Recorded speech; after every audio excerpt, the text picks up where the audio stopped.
Salam jumpa Bapak Ibu traders sekalian. Hari ini kita ada di tanggal 6 Mei 2020. Apa kabar hari ini? Kayaknya nggak terlalu bagus ya. Indeks merah.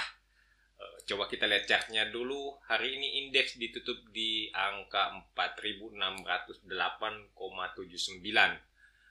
Indeks merah di minus 0,46%.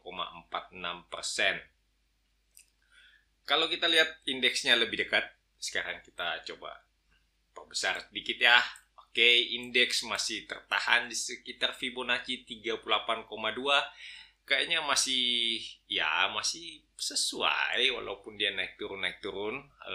Belum mengubah saya punya pandangan.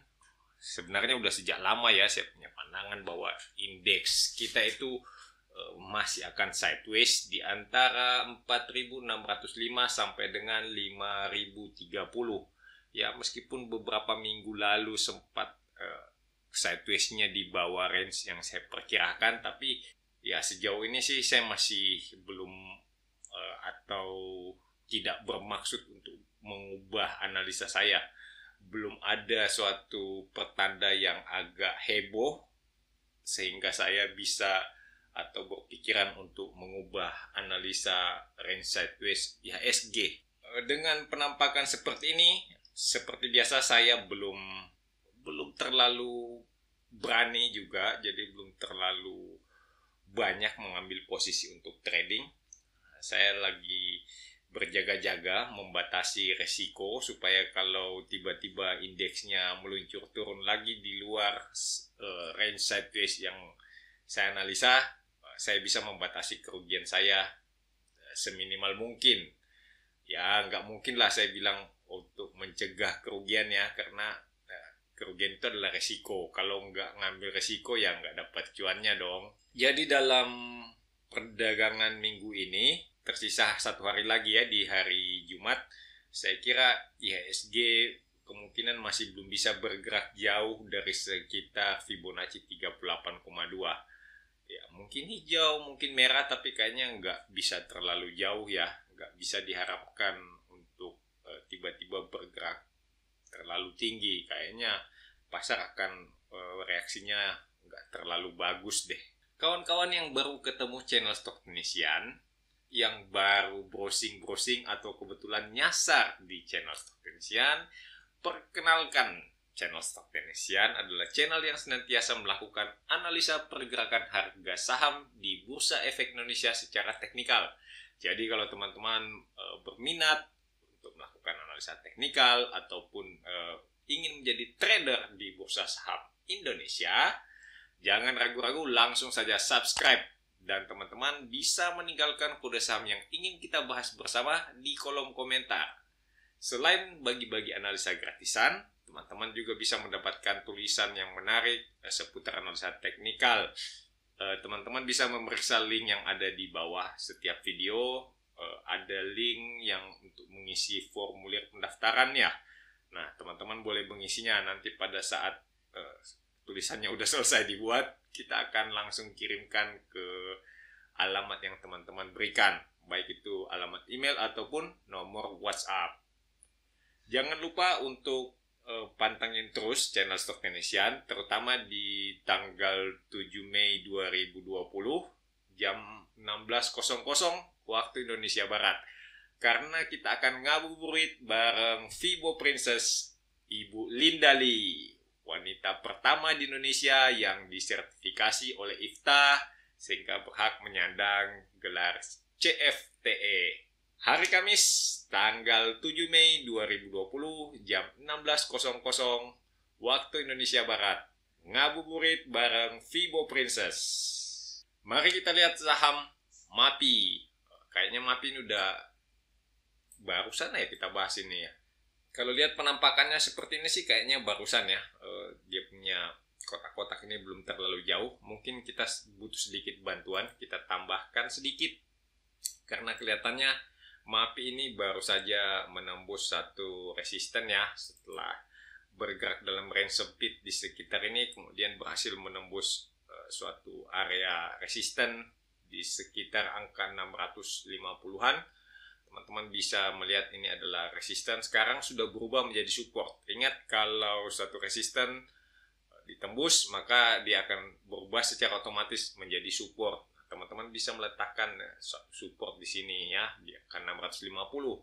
Selanjutnya target berikutnya itu ada di area yang warna kuning ini, di sekitar angka 775. Tetapi teman-teman mesti memperhatikan dulu breakout di candle ini di tanggal 5 Mei 2020 ini kan volumenya nggak terlalu bagus ya. Volumenya lebih kecil dari volume pada saat dia bergerak yang sangat indah. Di sini ada volume yang cukup besar, kemudian volume beberapa hari sebelumnya juga terlihat masih lebih besar dari volume saat terjadi breakout. Sedangkan breakoutnya sendiri ini terjadi dengan candle yang besar, ada upper shadow. Ya, hari ini juga warnanya merah. Volumenya yang nggak mengecewakan, volumenya masih rata-rata juga. Jadi ini harus diperhatikan. Kemungkinan masih ada satu lagi untuk support testing di area 650-an ini. Jadi teman-teman coba diperhatikan dulu, apabila area kotak hijau ini terkonfirmasi sebagai support, maka biasanya MAPI itu akan mantul. Saat dia mantul itu bisa teman-teman ikuti untuk mencapai resisten di area kotak kuning.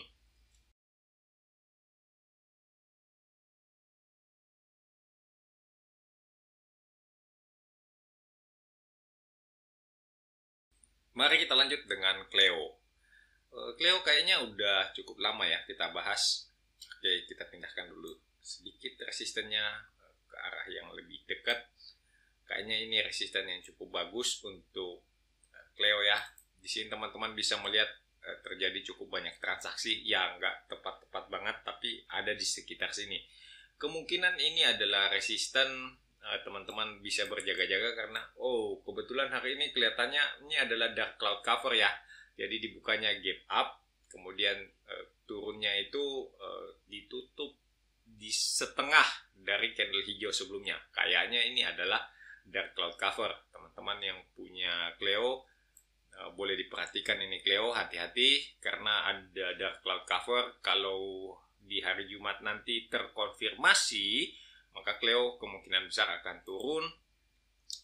Di sini kita melihat ini adalah area support untuk Cleo. Nah, teman-teman lihat di sini ada ada pembalikan arah, di sini juga ada pembalikan arah. Saya kira ini cukup valid kita jadikan sebagai support di sekitar 446 sampai dengan 440 atau 436 ya. Cukuplah area kotak kuning ini ya. Jadi teman-teman nanti lihat, mungkin saja ada konfirmasi karena kita lihat ini udah cukup dekat dengan area resisten. Lalu support berikutnya itu teman-teman bisa letakkan di bawah sini. Ini bisa juga sebagai support. Nah, teman-teman tinggal berjaga-jaga aja, dihitung kembali nilai resikonya. Apabila tidak sanggup untuk menahan resiko sebesar ini, sebaiknya segera melarikan diri. Karena support kotak hijau ini ada di angka 410. Mungkin sampai 398 gitu ya, 390 juga oke. Makanya teman-teman harus dihitung benar yang belum punya nih, terutama yang baru mau masuk karena harganya udah mendekati resisten. Jadi harap berhati-hati. Kalau yang belum punya, nanti ngambilnya setelah tembus resisten kotak merah, baru dibeli.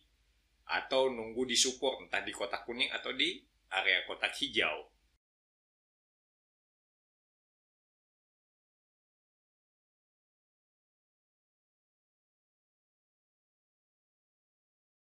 Mari kita lihat saham BJTM. Wah, BJTM hari ini ditutup di 505. Kemarin itu ada tutup cukup tinggi ya, walaupun candlenya merah tapi masih di atas. Karena hari ini ada pembagian dividen sebesar 48,2. Jadi kalau hari ini dia turun sekitar 50 poin ya, itu adalah kompensasi. Teman-teman kan udah dapat uang cashnya ya. Sekarang ini tinggal menunggu apakah BJTM akan kembali naik atau enggak. Kalau dilihat dari trennya, saya akan menyangka bahwa BJTM ini akan bergerak naik. Dugaannya saya gitu ya, dia akan bergerak naik. Paling enggak kita cari dulu di mana kira-kira support yang bagus untuk BJTM. Kayaknya di sini oke ya. Di sekitar 430-an ini kayaknya cukup oke sebagai support. Saat ini pun teman-teman bisa mengatakan BJTM sedang ada di support, cuman karena ini adalah efek dari pembagian dividen, makanya agak-agak membingungkan. Biasanya saya menghindari saham yang ada corporate action, yang ada pembagian dividen, ada pembagian ada right issue atau ada stock split. Biasanya saya hindari karena jangan sampai terjebak bingung, ini harga turun begini, apakah dia akan lanjut turun atau akan berbalik naik mengikuti tren awal. Bisa jadi ini adalah euforia karena ada pembagian dividen yang cukup besar 10%. Ya bisa jadi makanya harganya terdongkrak naik. Atau memang ini adalah benar-benar murni pergerakan pasar. Kita nggak tahu, kita belum tahu karena agak terdistorsi dengan adanya pembagian dividen. Makanya itu agak saya cegah supaya jangan sampai terjebak di suatu situasi di mana saya agak kesulitan melakukan analisa. Daripada saya mengalami kesulitan melakukan analisa, lebih baik saya memilih menghindar. Begitu kan? Oke, selanjutnya untuk BJTM, resisten berikutnya ada di sekitar angka 590, jadi cukup jauh. Kalau dia bergerak naik, makanya kita harus lihat dulu apakah benar ini hanya efek dari pembagian dividen sehingga BJTM-nya naik, kemudian akan melanjutkan penurunan lagi, atau bahkan ini adalah suatu gerakan yang normal, artinya sesuai dengan emosi pasar. Karena kita lihat juga di sini volume transaksi yang terjadi pada BJTM biasa-biasa aja ya, nggak ada lonjakan yang terlalu hebat. Jadi kalau dikatakan ini adalah efek dari perburuan dividen, saya rasa ini juga belum terjawab dengan jelas dari volume transaksi yang terjadi pada saham BJTM. So, untuk saat ini saya belum bisa menyarankan apa-apa. Kalau saya pribadi, saya akan wait and see. Selalu saya sarankan kepada orang-orang yang gemar berburu dividen adalah BJTM sebagai salah satu emiten yang wajib diikuti karena dari tahun ke tahun pembagian dividennya itu memang cukup besar. Bayangkan aja 10% selalu dibagikan tiap tahun.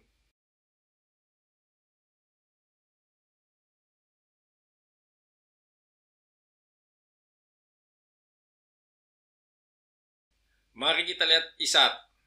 Oke, ISAT ini kotak hijau ya, saya cuma pindahkan aja ke kanan. Kayaknya masih cukup efektif bekerja sebagai resisten. Makanya ISAT belum bisa bergerak naik meninggalkan area kotak hijau. Sedangkan untuk resisten selanjutnya ada di sekitar kotak merah ini ya, masih cukup tinggi, masih cukup bagus, ada di sekitar 2700-an. Saya kira ini patut untuk diperhatikan karena ISAT berhasil breakout di sini. Dilihat breakoutnya juga cukup bagus ya. Volume naik tinggi, kemudian candlenya terlihat besar, sehat, dan menjanjikan. Sedangkan pada saat terjadi retracement di sini atau ranging atau bergerak dengan area sempit, teman-teman lihat volume transaksinya mengecil. Jadi saya menduga bahwa ISAT masih akan melanjutkan pergerakan naik.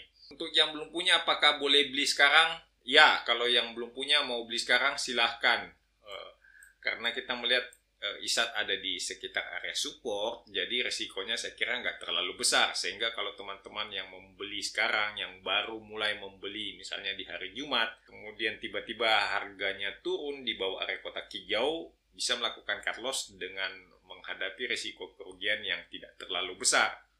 Sebaliknya kalau tiba-tiba aja ISAT-nya bergerak naik, tentu saja reward yang dijanjikan jauh lebih besar daripada risiko yang dihadapi.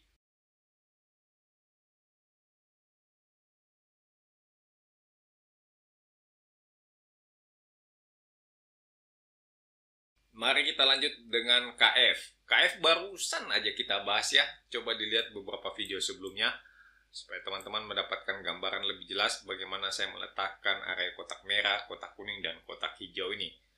Dengan melihat pergerakan seperti ini, mungkin kita bisa merubah sedikit ya yang kotak merah ini, Maksud saya yang kotak kuning ini kita ganti dengan warna hijau, dan yang merah ini kita akan ganti dengan warna kuning. Karena saya berpandangan bahwa kemungkinan besar KF masih bisa bergerak naik. Sedangkan untuk resisten berikutnya ini kayaknya cukup jauh, ada di sini. Teman-teman bisa lihat kayaknya juga ini resistennya minor ya. Saya akan ganti dengan warna merah. Ada di sekitar angka 1950. Kita lihat selama dia bergerak sideways di sini, volume cenderung mengecil ya. Dan setiap kali terjadi pergerakan naik, nah kayaknya didukung dengan peningkatan volume transaksi. Jadi saya menyangka untuk KF ini masih bisa bergerak naik, masih cukup besar harapannya untuk bergerak naik. Jadi saya akan menyarankan teman-teman yang sudah punya untuk hold aja. Hold, kalau turun di sekitar support kotak hijau masih mungkin untuk melakukan penambahan lagi. Sedangkan kalau teman-teman yang belum punya, ini udah terlalu dekat dengan resisten ya, agak riskan juga kalau mau ngambil saat-saat ini. Sebaiknya ngambil pada saat KF udah berhasil menembus area kotak kuning, atau bahkan pada saat KF melakukan support testing lagi di area kotak hijau. Saya kira itu area yang bagus untuk melakukan pembelian.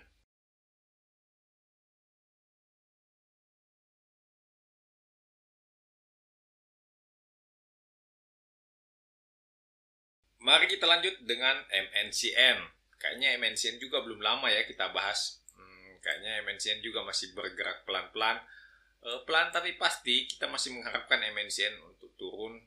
Coba untuk support testing di area kotak hijau di sekitar angka 780-an. Support testing kali ini agak beresiko ya, karena ini udah low. Seandainya kemudian MNCN turun lebih dalam lagi di bawah area kotak hijau, saya kira tren turunnya akan berlanjut. Jadi teman-teman harap berhati-hati, karena kita melihat dari jarak jauh juga MNCN lagi naik sih dalam jangka menengah. Kemudian ini mungkin saja adalah retracement, tetapi harap diperhatikan kalau retracement ini membentuk lower low lagi, ya teman-teman akan mengatakan bahwa dalam jangka pendek trennya memang sudah turun. Sebaiknya teman-teman berhati-hati. Kalau kita lihat lebih dekat lagi, kayaknya sih emang masih ada harapan untuk naik ya.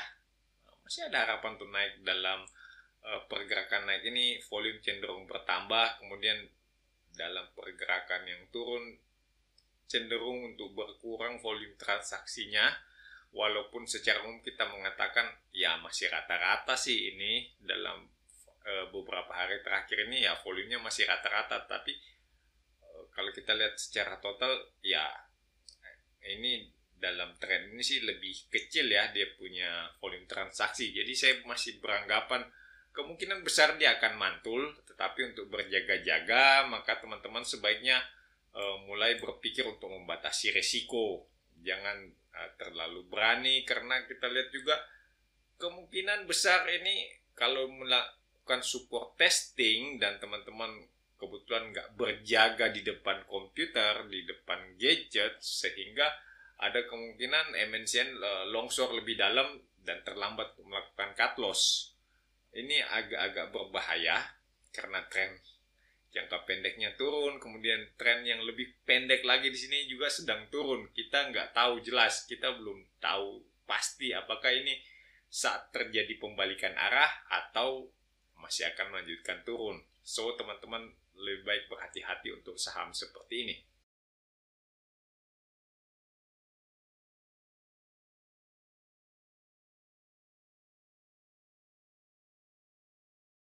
Mari kita lihat RALS. Oke, ini adalah saham RALS. Kayaknya bisa kita katakan mantul ya. Bisa kita katakan ini mantul dari sekitar support kotak hijau. Kayaknya teman-teman boleh beli deh. Sepertinya ini boleh dibeli. Kalau dilihat dari gayanya dalam pergerakan di sekitar support, kayaknya volume transaksinya nggak terlalu besar. Begitu terjadi pergerakan naik dikit, diikuti dengan peningkatan volume transaksi. Saya kira ini salah satu pertanda bahwa saham RALS akan naik. Paling nggak sampai di resisten kotak kuning di sekitar angka 655 masih oke kan? Sekarang ada di 555. Kalau nanti teman-teman dapatnya di bawah di sekitar 500 atau 510 mungkin, untuk sampai ke resisten di 650-an kan masih cukup jauh ya, ada 150 rupiah. Ya, kayaknya masih oke untuk diperjuangkan. Ya, itu menurut saya. Jadi teman-teman silahkan diperhatikan dulu ralsnya. Apabila rals masih bergerak turun, bergerak dalam range sempit, mendekati area support kotak hijau, teman-teman bisa ikutan karena resikonya juga nggak terlalu besar ya. Jadi belilah di sekitar support kotak hijau. Kalau dia mantul, ya dapat, bisa ikutan. Sebaliknya, bila ternyata perkiraan kita keliru, rals malah bergerak turun, resiko yang kita hadapi tidak terlalu besar. Cukup untuk analisa hari ini. Teman-teman semuanya, saya mau ingatkan lagi. Ini adalah video terakhir sebelum wawancara saya dengan Ibu Linda Lee. Makanya teman-teman jangan sampai ketinggalan ya. Hari Kamis 7 Mei 2020 jam 16.00 waktu Indonesia Barat. Kita ngabuburit bareng Vivo Princess. Tetap sehat, tetap tinggal di rumah. Walaupun Anda sehat, Anda bisa menjadi carrier untuk orang lain. Salam cuan untuk kita semua.